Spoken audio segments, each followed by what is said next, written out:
During the 1000 years that constitute the focus of our lesson, the Indian subcontinent was divided into many new regions, and these new regions had their properly demarcated territories. These new regions also had distinct languages, cultures, and traditions of their own. And in fact, the medieval period can be considered the fountainhead of the social and the cultural diversity and plurality that we find in today's India. But do you think these changes happened overnight?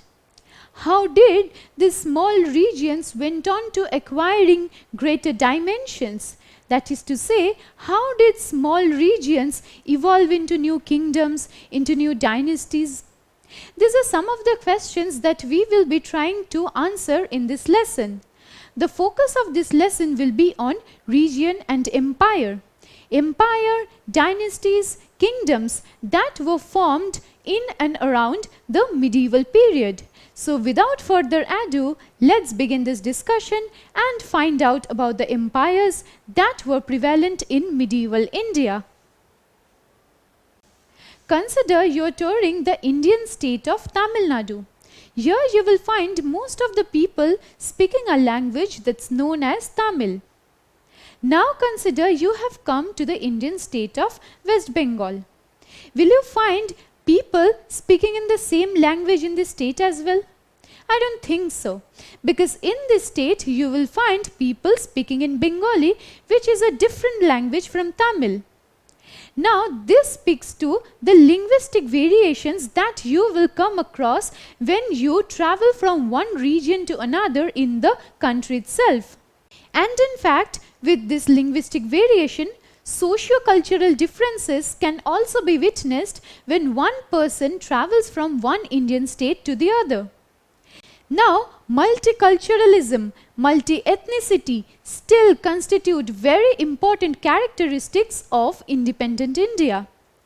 But this characteristic of multiculturalism is not new to the country, because by 700 CE, the Indian subcontinent was divided into several regions that had their own languages and cultures. This illustration shows you the outline of present-day independent India, and the present independent India still speaks to the cultural diversity of the country. Because in different states you will find people speaking different languages. You will also find people worshipping different gods, which speak to the religious plurality in this country. And with languages, with religion, the culture, the tradition of any region varies from that of the other. So in a way, India is a truly multi-ethnic country. India is a truly multicultural country. But as students of history, it is imperative on our part to trace our way back to the origin of this multiculturalism. That is to say, let us now travel several centuries back to medieval India and find out about different empires, kingdoms, dynasties that were established back then, and how the regions in which these dynasties were established played a major role in shaping the tradition and the culture of that region. Now, the point that we have to keep in mind is that in medieval India, several regions were associated with specific dynasties. The dynasties that ruled there shaped and constructed the culture and tradition of those places. And in this regard, mention must be made of the Rajputs. The Rajputs ruled from circa 647 to 1200 in Rajasthan. And the Rajputs ruled over the present-day Indian states of Gujarat, Rajasthan and parts of Madhya Pradesh. The region they ruled came to be known as Rajputana, that is after the dynasty that ruled there. So you can understand how this one region was intricately associated, intricately interlinked with the dynasty that was ruling there. In this regard, we have to take into account several other examples. Let us find out about more empires and kingdoms that were ruling over different regions in medieval India. Mention must be made of the Pratiharas or the Gurjara Pratiharas, who ruled from circa 730 to 1036 in western and northern India. This map shows you the extent of the Pratihara dynasty that spanned over western and northern India. Next we come to the Palas. The Pala Empire ruled from circa 750 to 1126 in the regions that constitute the present-day Indian states of Bengal and Bihar. So this is the extent of the Pala Empire. And last but not the least, we come to the Rashtrakutas. The Rashtrakutas ruled in Deccan and neighboring areas, that is the southern part of the Indian subcontinent, from circa 753 to 975. So these are some of the instances of kingdoms, empires and dynasties that were associated or that were intrinsically located in the geographical locations, that were intrinsically located to the places where they were found. Now, before proceeding with this lesson, let me ask you a question. Which empire ruled Bengal and Bihar between circa 750 to 1126? Was it the Pala Empire, the Mughal Empire, the Rashtrakuta dynasty or the Pratihara dynasty? Well, it were the Palas who ruled Bengal and Bihar between circa 750 and 1126. Now, around this time, several very powerful kingdoms and dynasties were ruling different parts of the Indian subcontinent. The various rulers and kings and rajas under these dynasties and empires were very ambitious, which is why they did not want to restrict themselves within the small territories. They were ambitious and they wanted to expand their horizons, which is why many of these dynasties were growing in size. These were territorially expanding. Now, the dynasties and empires that we are talking in this regard are the Cholas, the Khaljis, the Tughlaqs and the Mughals. Now, the Cholas, the Khaljis, the Tughlaqs and the Mughals built pan-regional empires. Now, what do I mean by pan-regional empires?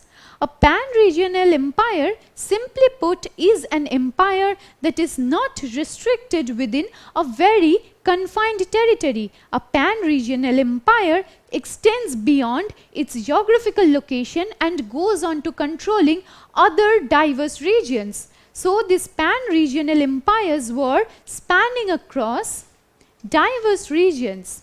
Now, allow me to show you the extent of these dynasties that spanned across different regions within the Indian subcontinent. Firstly, we have the Chola Empire. The Chola Empire ruled from 9th century to 13th century. Here you can see almost the entire part of the Indian subcontinent was under the control of the Chola Empire.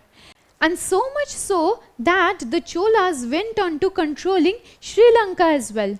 So can you imagine how powerful, how great and how majestic this Chola Empire might have been? Then next we come to the Khalji dynasty. The Khalji dynasty ruled under the Delhi Sultanate. It ruled from 13th century to 14th century.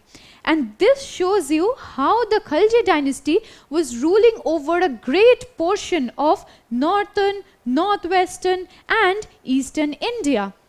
Then we come to the Tughlaq dynasty. The Tughlaq dynasty was followed by the Khalji dynasty that ruled under the Delhi Sultanate. And here we can see the Tughlaq dynasty had expanded even further. because the Khalji dynasty did not have under its control the southern part of the Indian subcontinent, but the Tughlaq dynasty was ruling almost the entire Indian subcontinent. And last but not the least, we come to the Mughal Empire. The Mughal Empire has been one of the mightiest empires that ruled over the Indian subcontinent from 16th century to the 19th century. And this map, this extent of the Mughal Empire shows you how vast it was. Almost the entire Indian subcontinent was covered by it, was under its control. So the point that we have been trying to establish here is that these empires, kingdoms and dynasties were building pan-regional empires, empires that spanned across diverse and vast regions. Now, a very important question must be coming to our minds. From where do we get to know about these empires, about these kingdoms and the extent of these empires? Because it's not possible for us to conjecture how vast or how small the extent of these empires and dynasties must have been. For this, we have to turn to the sources of history. Now, in a previous lesson, we talked about manuscripts and how they constitute very important and reliable sources of information when we seek to understand and construct histories of the past times. Along with manuscripts, Prashastis also play a major role in providing us information on the past times. Now, I am sure you still remember what a Prashasti is. A Prashasti is a eulogy that is written in favor of a king by learned men of the times. Now, in this regard, let us consider a Sanskrit Prashasti that mentions Ghiyasuddin Balban. Now, Ghiyasuddin Balban was a sultan who ruled the Mamluk dynasty under the Delhi Sultanate. Now, what do we get to know from this Prashasti? From this Prashasti, we get to know about the extent of the rule of Ghiyasuddin Balban. This Prashasti gives us the information that Balban's rule extended from Gauda, which is in present-day Bengal, in the east, to Ghazni, which is in Afghanistan. So, from Gauda in the east to Ghazni in the west. So, this shows you how vast the extent of Balban's rule might have been. And at the same time, Balban also controlled all of Dravida, or the southern part of the Indian subcontinent. Now, it is from this Sanskrit Prashasti that we get to know about the extent of Balban's rule. So, you can understand how important these Prashastis are, how important various manuscripts are when we have to understand and when we have to structure and construct the histories of the past times. Now, when we talk about the histories of the past times, we also have to take into account the limitation of the sources. Now, before talking about the limitation of the sources, let me tell you another thing that we get to know about Balban from this Sanskrit Prashasti. It is this Prashasti that tells us that Balban was a very powerful sultan. And along with being a very powerful sultan, Balban was also greatly feared by his enemies. Now, people who lived in different regions like Gauda, Andhra, Kerala, Karnataka, Maharashtra and Gujarat apparently fled before the armies of Balban. So, we get to know that Balban was a very feared ruler, he was a fearsome warrior, and people who lived in these different regions like Gauda, Andhra, Kerala, Karnataka, Maharashtra, Gujarat were apparently very afraid of Balban's armies, which is why they fled these regions.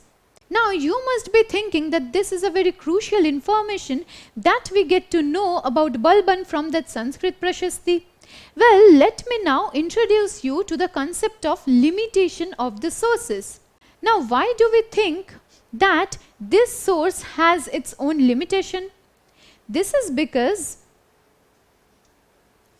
many historians consider this as exaggerated claims of Balban's conquests. Now, to understand why this is a limitation of the source, we have to understand the very foundation of a Prashasti.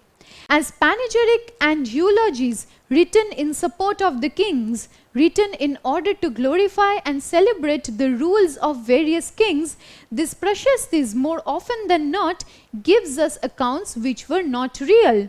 These Prashastis were written by men who were commissioned by the kings. So it explains that the scholars and learned men who wrote these Prashastis often wrote in exaggerated terms. They often wrote about different conquests which were not real. So this is a limitation of a historical source of information. Whatever we get to know from the Prashastis might not always be true. But at the same time, we are not to disregard these Prashastis, because in fact, the historians also do not disregard this Prashasti that gives us information on Balban's conquests. They only mentioned that these might be exaggerated claims of Balban's conquests. Now, just a while ago, we saw how great and vast the Mughal Empire was. In fact, it spanned across the entire subcontinent, so it controlled so many regions. Now, after the dissolution or the decline of the Mughal Empire in the 18th century, there was chaos and political turbulence. Because this is inevitable. After such a huge and centralized empire falls into pieces, there will be chaos, there will be anarchy, because there will be a state of political vacuum. There might not be any powerful ruler to immediately succeed and take control of the regions. Now, this is something that happened after the decline of the Mughal Empire in the 18th century. Now, the governors of different provinces and regions were fighting amongst themselves. Along with that, small kingdoms that were previously under the control of the Mughal Empire now considered themselves independent. So, in this way, after the decline of the Mughal Empire, the subcontinent witnessed the re-emergence of regional states. So previously, the Mughal Empire had suppressed and brought under its control all these regional states. But after its decline, after it gave way, these regional states now emerged as independent regional states. The regional states that re-emerged after the fall of the Mughal Empire would be Punjab, Bengal, Awadh, Hyderabad, Mysore and the Marathas. So here you can see the various regional states like Punjab, Awadh, Bengal, Marathas, Hyderabad and Mysore that emerged as independent political and autonomous political units after the fall of the Mughal Empire. Now, when we talk about how the landscape of the Indian subcontinent was changing in geographical terms, we also have to take into account the various socio-political, cultural changes that happened within the subcontinent. We have seen how societies are subject to changes, how societies evolve over a period of time, how no society remains the same over many years. We have also talked about how the empires that were previously in being might be replaced by another empire. Those might grow in size, those might shrink in size. Now, these different regions that the Indian subcontinent was divided into had their own traditions, they had their own culture, they had their own belief system, they had their own systems of governance. So these were regions that had their own characteristics. But we have to take into account a very important fact that the characteristics of these regions did not grow in isolation, because one region was not completely independent of and isolated from the other. Why is it so? This is because the characteristics, the features of these regions were shaped by the larger pan-regional forces of integration. So by pan-regional forces of integration, we mean that there was a state of coexistence between these different empires and kingdoms. These empires and kingdoms were not growing and evolving in isolation. The characteristic of one was defined and shaped by that of the other and vice versa. Now, when two people start staying side by side, the characteristics, the features of one person will get inevitably rubbed off on the other.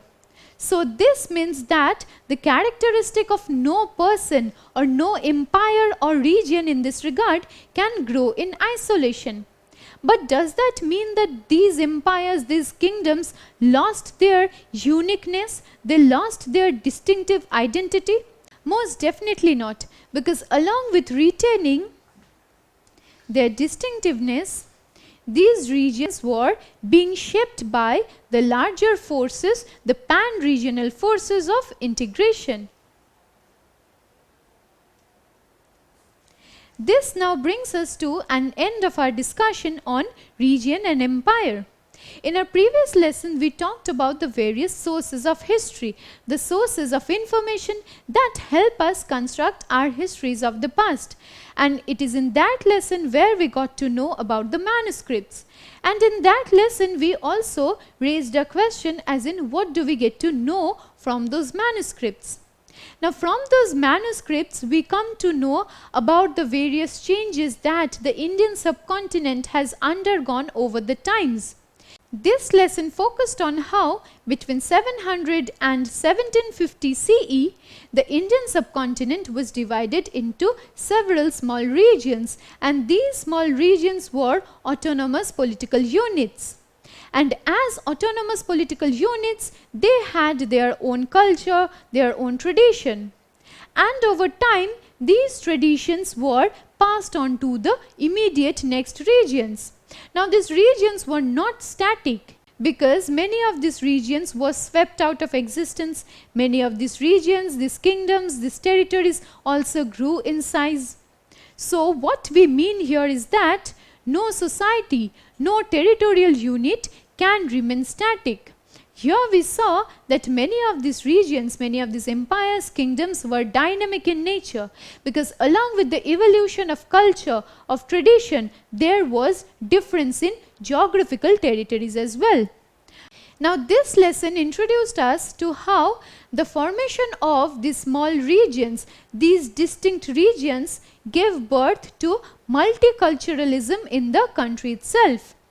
And in fact, this multiculturalism, this heritage of many cultures, of many histories, of many traditions, of many languages has not been swept away because this country still boasts of its multiculturalism. People from different cultural traditions, from different histories, from different religions exist harmoniously in this country. Now, in our subsequent lesson, we will be focusing on another aspect that is very important in the social life of human beings. That aspect that we will be focusing on is religion. And in that lesson, we will introduce ourselves to the various old and new religions that can be found in the country. Don't forget to subscribe to our channel and hit the bell icon. You can also register for free at DeltaStep.com or download the DeltaStep app to learn one-to-one with our amazing teachers or to get access to all our 5,000 plus amazing videos as per your school syllabus. Master each topic with our adaptive practice technology. Get million plus questions with step-by-step solutions and unlimited mock tests. Get all your doubts resolved instantly. Learn via games and win amazing prizes like PlayStations and iPads. So at DeltaStep, learning is not just fun and easy, it's rewarding too. So register for free now.